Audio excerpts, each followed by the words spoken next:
Hey guys, this is Erwin. I'm co-founder of DeepRead, and I wanted to show you my knowledge management system, or the way I bring my reading to life and how I use what I read in my daily life.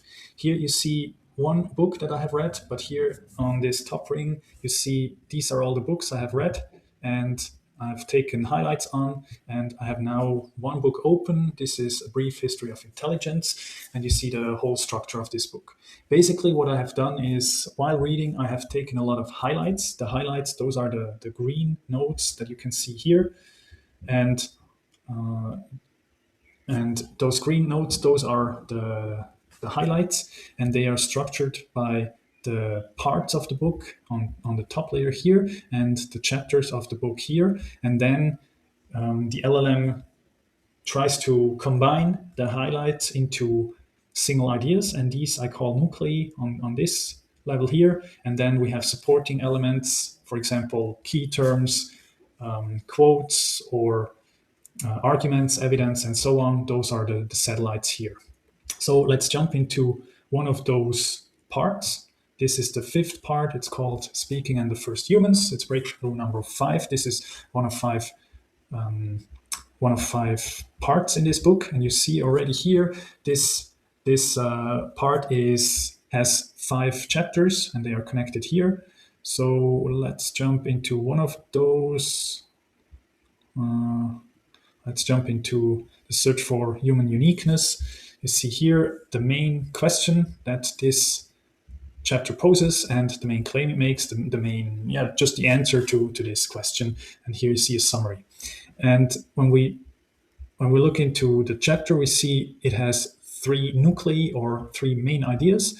And here is the thing about language, what makes language unique. Again, we have a question and the answer. And this idea is made up by an argument and a key term. Something I wanted to learn is this key term. What's the difference between declarative and imperative labels? And this is again made up by 3 different highlights. Let's jump into one of them here, or we can go to the other, and so on. So as you can see, my whole book is structured in a way that we find the main ideas and connect them to the chapters. And if the book has another structural layer as this one with the parts, then it's connected to this one. So overall, we have a nice summary of the book on different levels of detail.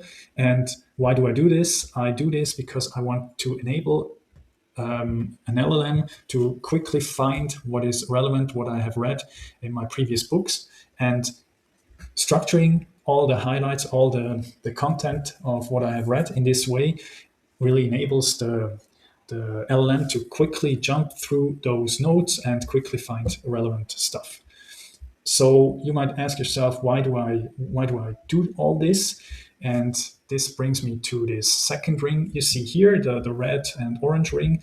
These are topics that I think about. That, for example, here are all the red ones are all the articles I'm writing, or here you see discussions I'm having with an LLM. So let's jump into this one.